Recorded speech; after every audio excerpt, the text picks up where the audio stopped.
Hello everybody and welcome to another reaction video on Peace Beats with Dan Blackwell. Today we are listening to another, drumroll, Nightwish track, the greatest show on earth. I mean, track is the wrong word to say this. It's 21 minutes long, so I'm expecting a kind of epic.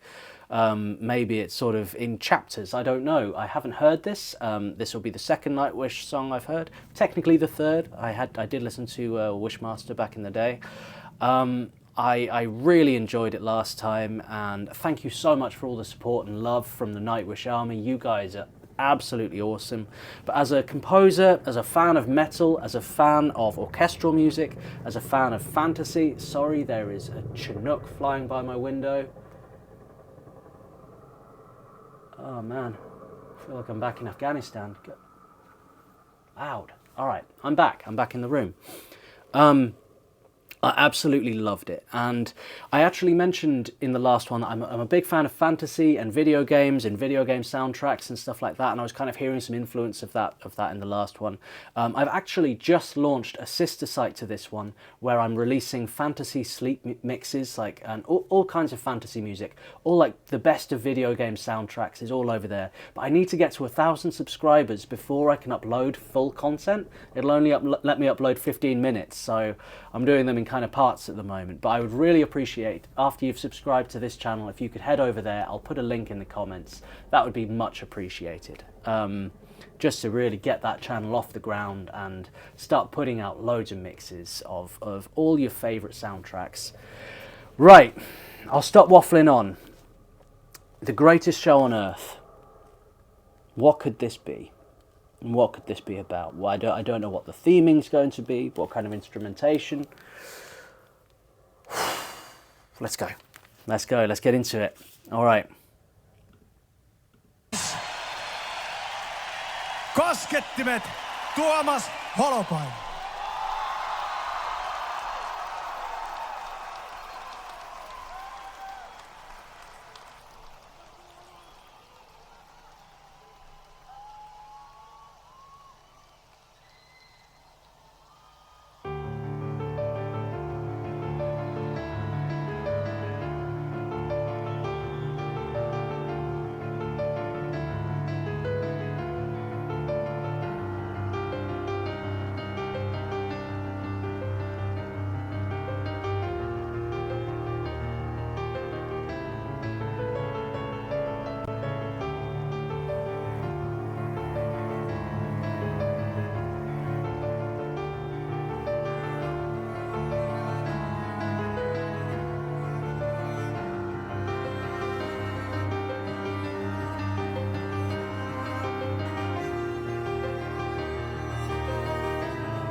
Okay, we're going to something, but first let's have a little chat about that opening piano section. I'd be interested to know in the comments, what feelings does this give you? What do you kind of see in your head when you listen to it? I like the repetition of it. There were some very interesting chord changes. It didn't always go where you thought it was going to, but at the same time it kept this recurring pattern. And you know, very kind of similar on the arpeggios. It was you know, it wasn't this kind of noodling of any sort. It was, here's a chord structure, here's a sequence, and we're going to go around it. We're going to build it up. We're going to add in little strings that came in very nicely, but very subtle, not too much. It was mostly a solo instrument piece there, and I can see they've got stars in the background, and yeah, there's the recurring nature of the chords and everything. It feels to me like the development of something, like something is being built, something is being created. There's this sort of it's repetition with progression alongside it as the strings build in, and he's kind of building it up. But it feels just like it's like visually I can imagine something like somebody living the same day again and again, or something happening again and again, like a pattern, you know, going on and on and on, but over time something's changing. Perhaps it's somebody living the same day, but throughout you can see them getting more and more tired. There was this feeling to it. I don't know if that makes any sense, but that's kind of what my internal visualizer was kind of giving me with what he was playing. So we had, I think that was a firework, wasn't it? There was some kind of pyrotechnic little drop going on there, and we had a stab. I think it was a strings staccato. I'm not sure. Let's hear it again.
That was a beautiful flute sound in there, and I think that really added to the spaciness of it. I think it really works when you're doing kind of sci-fi or space-orientated music to have these kind of world music elements.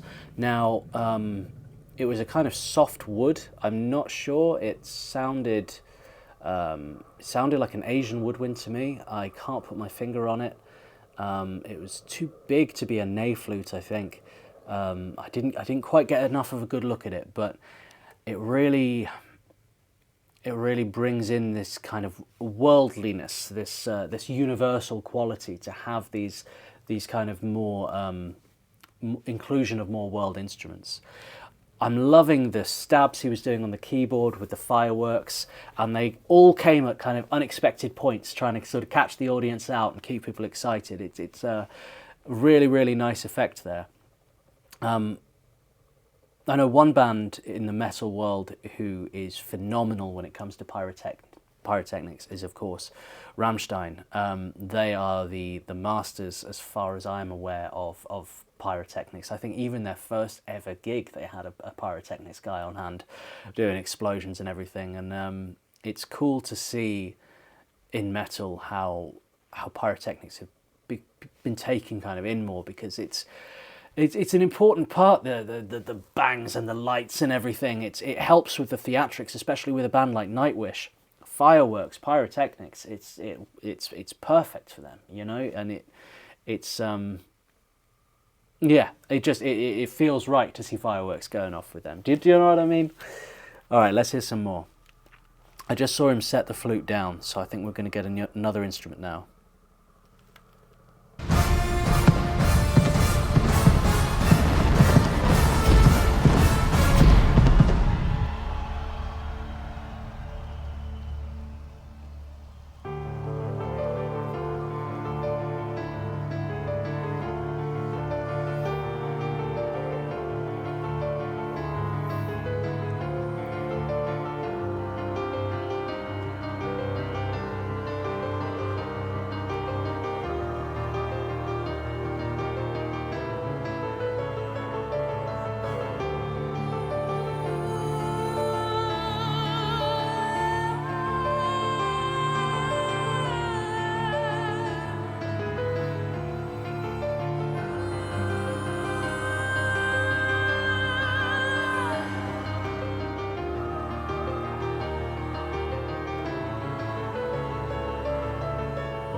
I heard some Middle Eastern influence in her vocals there, particularly at the beginning.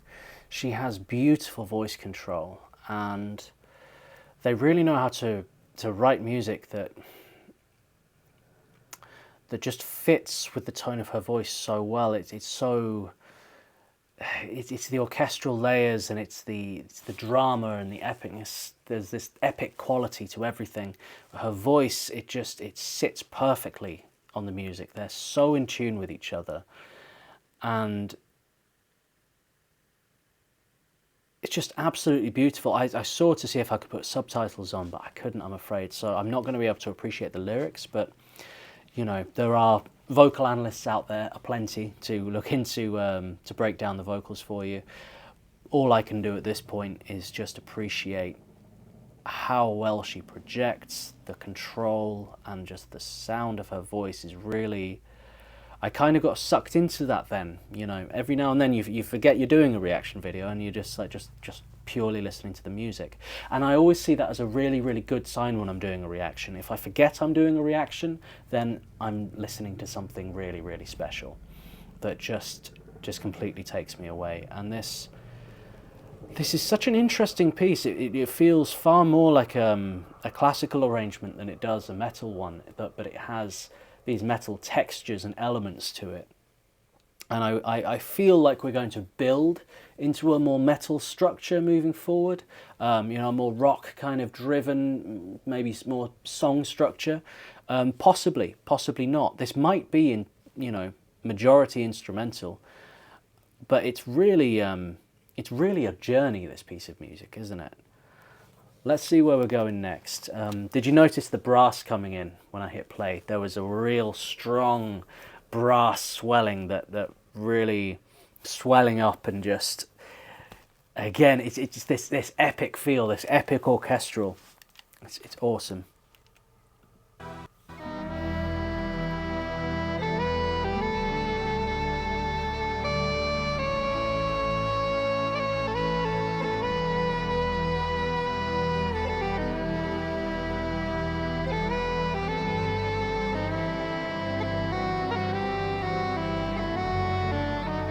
After sleeping through 100 million centuries, we have finally opened our eyes on a sumptuous planet, sparkling with color, bountiful with life. Within decades, we must close our eyes again. Isn't it a noble and enlightened way of spending our brief time in the sun? To work at understanding the universe and how we have come to wake up in it.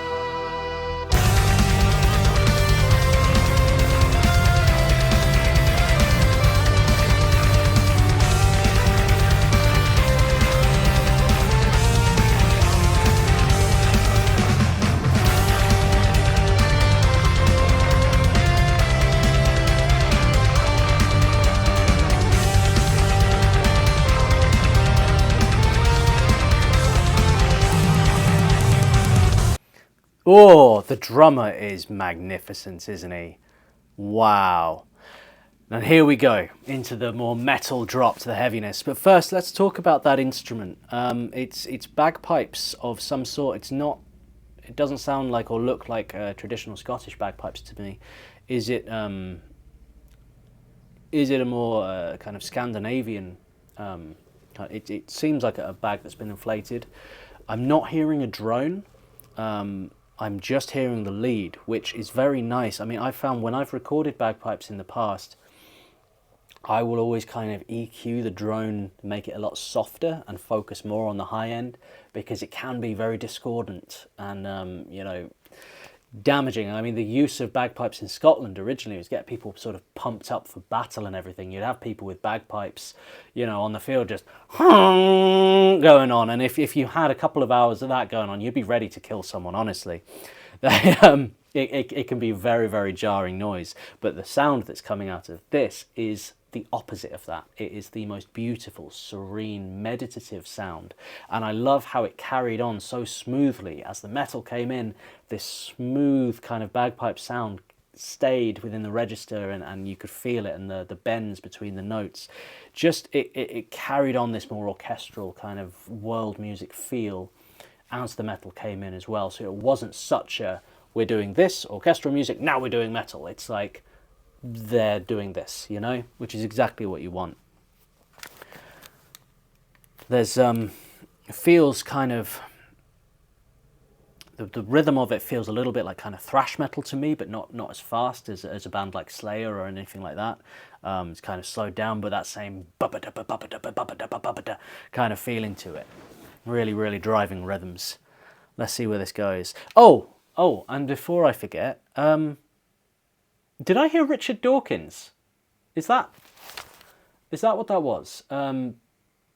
Correct me if I'm mistaken. It sounded like Richard Dawkins, and it sounded like what Richard Dawkins would say.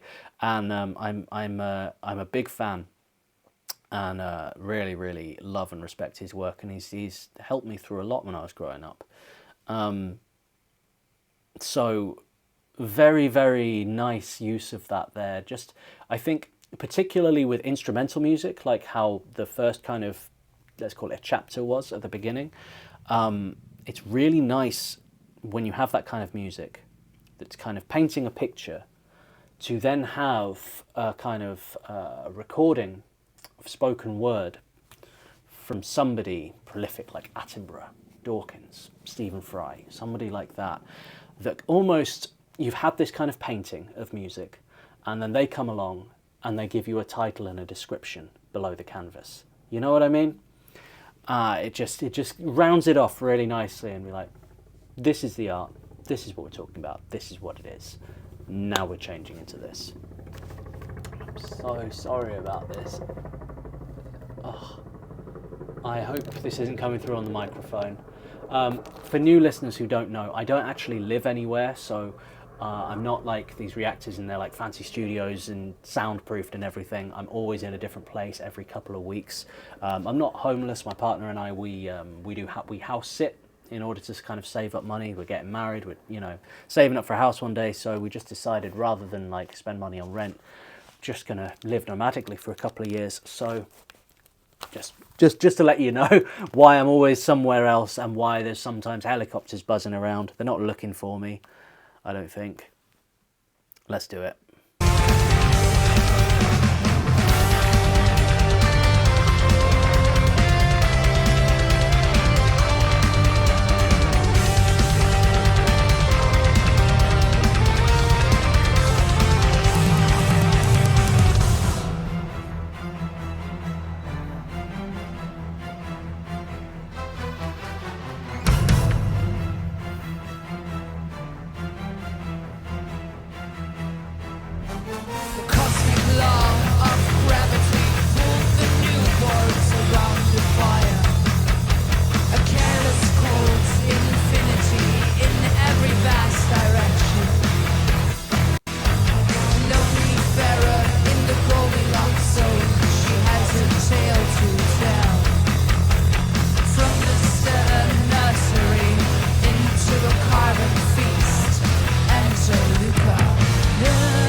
it's an experience, isn't it?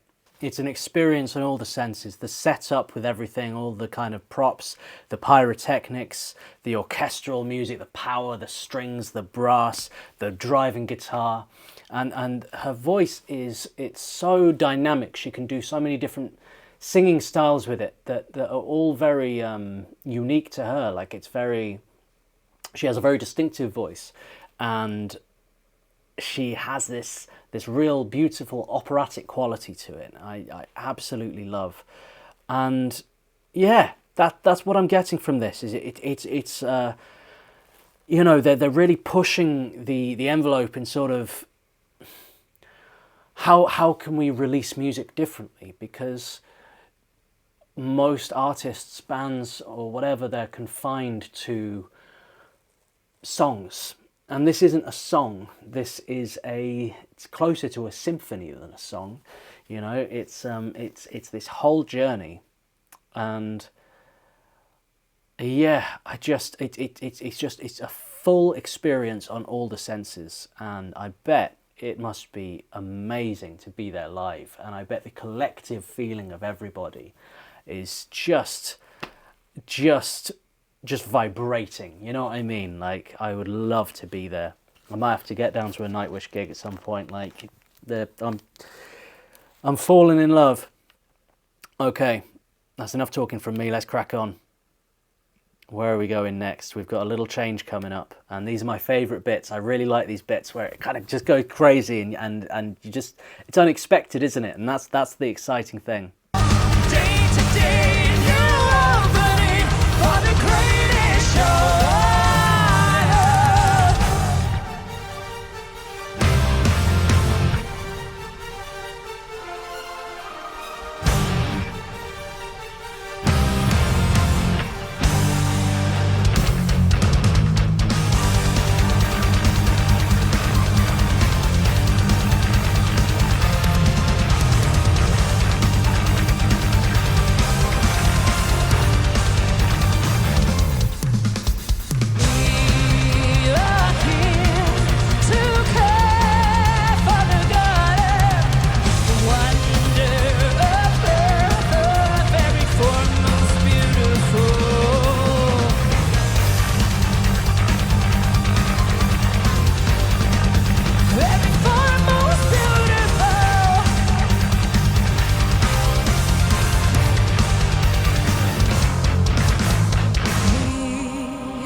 Of what will be, science of the Devonian sea. Alien stars riding the tail of a storm. A day-to-day new opening for the greatest show.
coming into a new section here.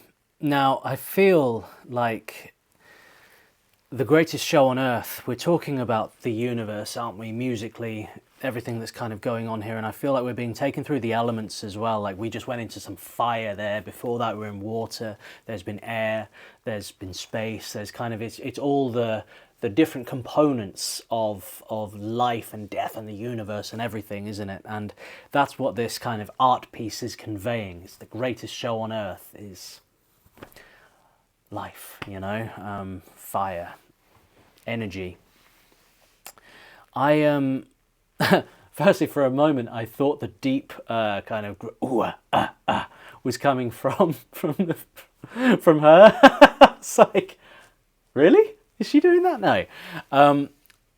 Does she give anybody else a sort of kind of vibe? She reminds me of Lucy Lawless, Xena Warrior Princess.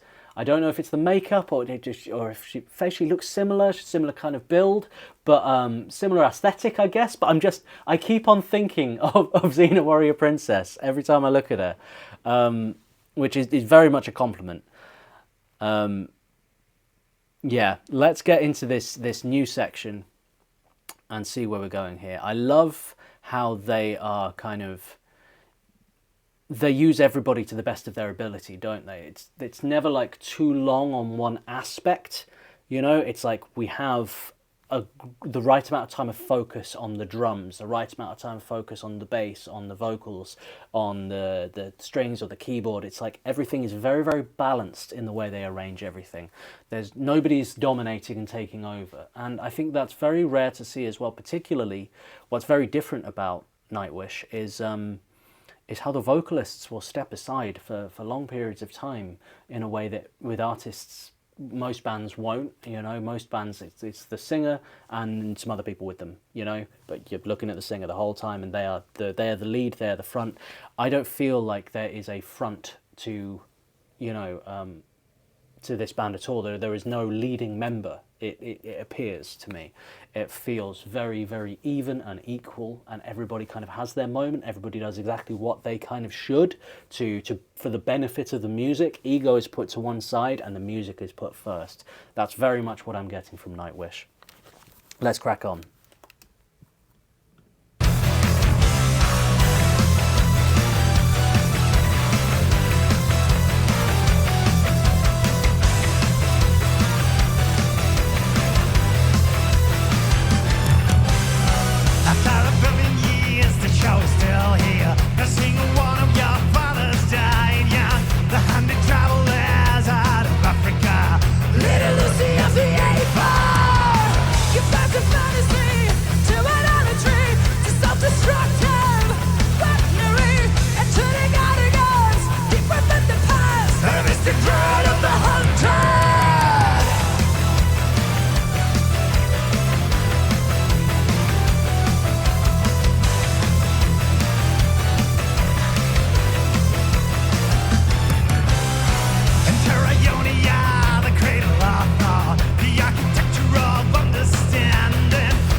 Shiny rocks, the giant mushroom clouds.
Again, the drummer.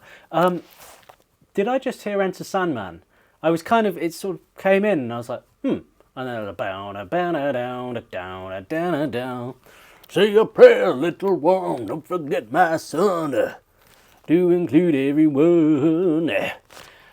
I think, unless I don't know if I imagined that just then. Was that just a little reference in there? Could you explain that? Why they kind of threw that in there? Was that just a little nod, a little tribute? Yeah, very cool though. I liked it. I liked it a lot.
Wow. What I really love about that whole journey there is we kind of almost felt like we started kind of at the birth of the universe, and it was this journey of creation, of development, and we went through time, and we went through the fire and lava and water and ice, and the journey of Earth, all kind of building up to our place as humans on top of it. And that we have our place in time, and we have our own significance, and we were here, you know, like we existed. And I think there's something really, really beautiful to that. And I think the overarching theme and message of this whole piece is about being part of the universe and not separate from it, because we are. And you know, you say we were here, we are here, and everybody who's watching this right now, everybody in existence, we're all sharing this little window of existence, aren't we? And we're all in it together, you know, these sort of few generations that we have, we are the ones who all are sharing this planet right now. But also at the same time, if you look into universe block theory or eternalism, there's some very interesting stuff in that I think you could kind of bring into this, on the idea that really everything is, time is a man-made construct, and everything is kind of all happening at the same time at different points in the universe. There is a point in the universe from that perspective where you're being born right now. There's a point where you're dying. There's a point for everything in between. So rather than thinking of your life as this kind of linear journey, it's actually you're kind of carving a sculpture with your lifetime. You're creating something that's eternal and will always exist, one where everybody you've ever loved or ever known does still exist in every moment of their, every section, every moment, split second of their existence is happening somewhere in the universe, from a perspective in the universe, if that makes any sense. I'm not a scientist, so I haven't explained it the best way, but I'm trying to convey it as it was explained to me. There's a real philosophical beauty to it, you know. And I kind of, it brought that up to me while listening to this, and kind of we are here, and also like going back to the birth of the universe, it's kind of, we are all part of this whole journey, every single one of us, every moment, you know. Helicopter's back. Every single moment, and yeah, I just think that's really beautiful, and I'm very happy to be sharing this little section of the universe that we have with you guys. It's lovely. Let's see what happens next.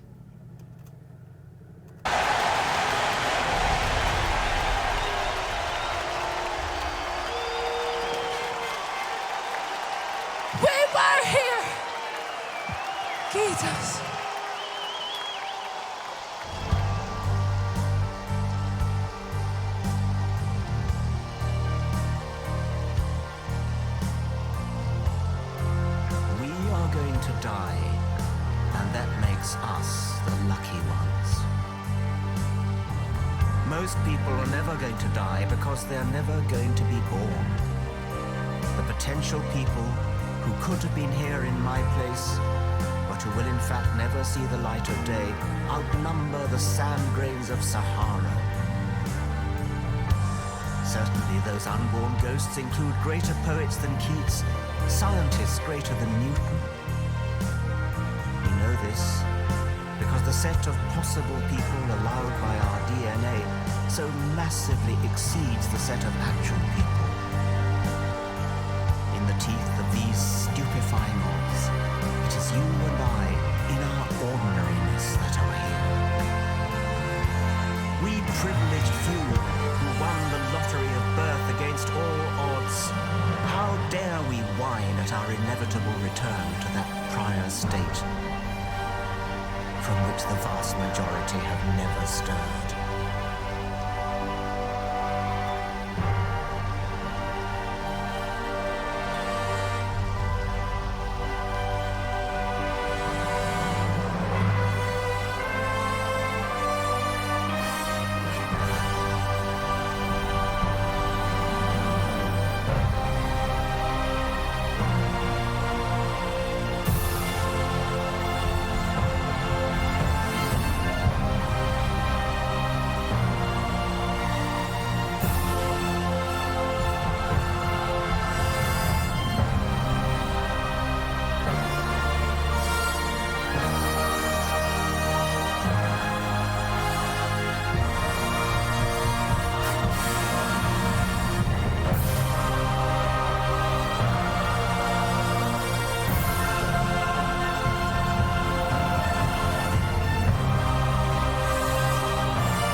There is grandeur in this view of life, with its several powers having been originally breathed into a few forms or into one. And that whilst this planet has gone cycling on according to the fixed law of gravity, from so simple a beginning, endless forms most beautiful and most wonderful have been and are being evolved.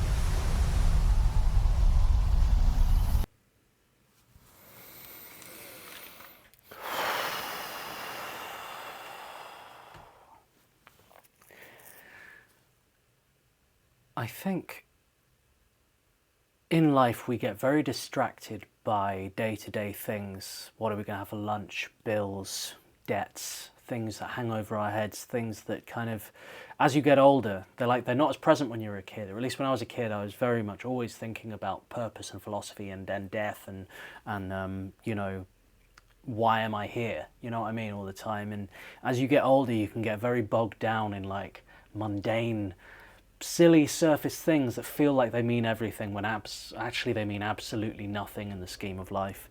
And they're a waste of thought, you know. Obviously some practical things need to be taken care of, but they should be the minority of your thoughts, you know. Like if you can kind of keep what's important in mind and live life to the fullest based on the kind of limited existence that we have, and how lucky we are to be living it. As Dawkins says, it's such a privilege that we have to be alive. And I think what's so wonderful about this piece of music is I think this piece of music is an anchor to bring you back psychologically to what's really important. And yeah, it does that beautifully. It's one of those things you can listen to and then you can go away. There were a ton of things I was thinking about this morning before I did this reaction. Things I need to get sorted, or bills I need to pay, or whatever, or not thinking about them now. They're not important. I will pay them, but but I'm not going to worry about them. I'm not going to obsess. I'm going to think about this day and making the most out of it. I'm going to get outside and go for a really long walk, and yeah, I hope you guys have a beautiful day too, wherever you are. If you enjoy my reaction videos, hit the subscribe button. If you'd like to make a request, the Buy Me a Coffee link is in the description and in the comments as well. What Nightwish song should I listen to next? I really want to hear more. I think that was really beautiful. I think Floor's vocals.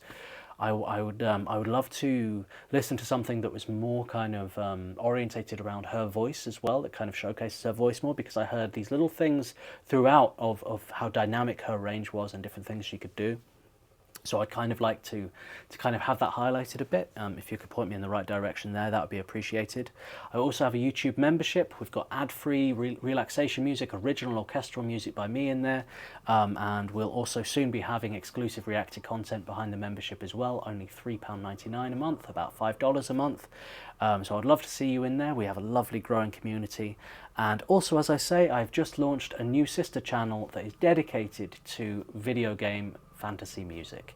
So I would really appreciate it if you could head over there as well and subscribe to that. I need to hit 1,000 subscribers before I can release the proper long form videos I want to. I want to be releasing 12-hour all night sleep mixes of the most relaxing music from Skyrim and World of Warcraft and Diablo and The Witcher and all the greats. Okay, so take care everybody. Have a wonderful day, wonderful evening, wherever you are. Peace and love.